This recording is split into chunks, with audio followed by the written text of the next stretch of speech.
సాయి నమో నమః. హలో అండి, welcome to Aditya vlogs. ఇవాళ వీడియోలో సాదా సీదా పాస్తా అయితే రెడీ చేశానండి. చాలా బాగుంది. ఎటువంటి మసాలాలు అయితే నేను ఇక్కడ యూజ్ చేయలేదండి. ఓన్లీ వెజిటబుల్స్ అయితేనే నేను ఇక్కడ తయారైతే చేసి చూపిస్తున్నాను. చాలా అంటే చాలా బాగుందండి. స్నాక్స్కైనా, ఈవినింగ్ అండ్ బ్రేక్ఫాస్ట్కైనా చాలా బాగుంటుందండి. ఇక్కడ నేను ఒక కప్పు పాస్తా అయితే నేను తీసుకున్నానండి. మీ క్వాంటిటీని బట్టి మీరు ఎంత కావాలంటే అంత తీసుకోండి. ఇక్కడ మెజర్మెంట్ అనేది ఏమీ లేదు. ఇక్కడ నేను డైరెక్ట్ కుక్కర్లోనే అయితే నేను చేస్తున్నానండి. డైరెక్ట్ కుక్కరే స్టవ్ మీద పెట్టేసుకున్నాను. ఒక 3 టేబుల్ స్పూన్ ఆయిల్ అయితే వేసాను. పోపు దినుసులు అయితే వేసుకుంటున్నానండి. జీరా, ఆవాలు, ఉద్దిబేడ, శనగపప్పు, పోపు దినుసులు మొత్తం అయితే వేసేసాను. ఇక్కడ కస్తూరి మేతి అయితే నేను వేస్తున్నానండి. కస్తూరి మేతి ఇలా ఆయిల్లో వేయడం ద్వారా చాలా అంటే చాలా టేస్ట్ బాగుంటుంది. స్మెల్ కూడా ఇస్తుందండి పాస్తాకి మంచిగా. ఇక్కడ 2-3 పచ్చిమిర్చి అయితే నేను కట్ చేసి అయితే వేసుకున్నానండి. కారం పొడి యూజ్ చేయట్లేదు, ఓన్లీ పచ్చిమిర్చి అయితే వేసాను. ఇక్కడ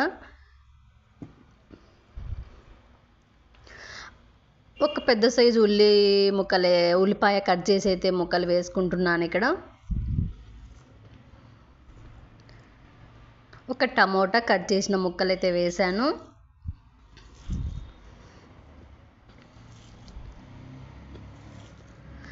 ఆలు అయితే నేను తీసుకున్నానండి. ఇక్కడ ఒక 2 చిన్నవి అయితే నేను తీసుకున్నాను. పచ్చివే, బాయిల్ అయితే ఏం చేయలేదు, పచ్చివే డైరెక్ట్ అయితే నేను తీసుకున్నాను. ఇక్కడ క్యారెట్ ముక్కలు అయితే వేస్తున్నాను.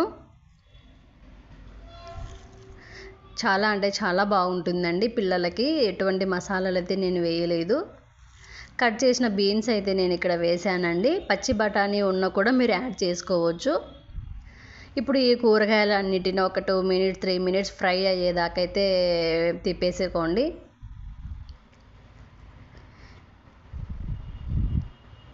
ఒక స్పూను పసుపు అయితే వేస్తున్నాను. సాల్ట్ అయితే వేసానండి. ఇక్కడ కూరగాయలు తొందరగా ఫ్రై అవ్వడానికి సాల్ట్ వేసాను. సాల్ట్ వేయడం వల్ల తొందరగా ఫ్రై అవుతాయి. ఇప్పుడు మనం పాస్తా అయితే తీసుకున్నాం కదా, ఇప్పుడు డైరెక్ట్ అందులో వేసేసుకోవాలి.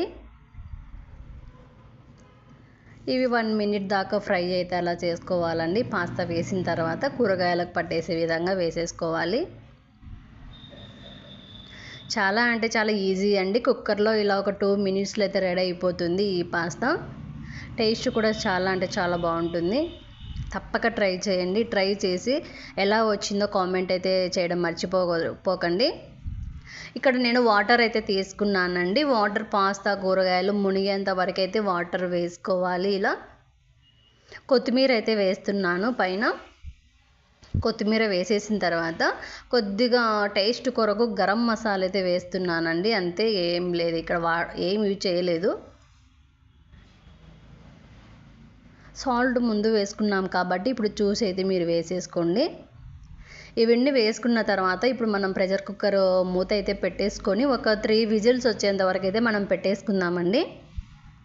3 విజిల్స్కు బాగా మెత్తగా అయిపోతుంది. చూడండి ఇలా వస్తుంది. చాలా బాగుంది కదా లుకింగ్ చూడడానికి.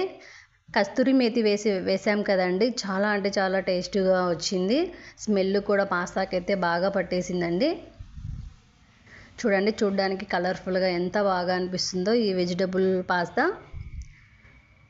ఖచ్చితంగా ట్రై చేయండి మీరు కూడా. ఈ వీడియో మీకు నచ్చినట్లయితే లైక్ అండ్ సబ్స్క్రైబ్ చేయడం అయితే మర్చిపోవద్దండి. Thank you for watching.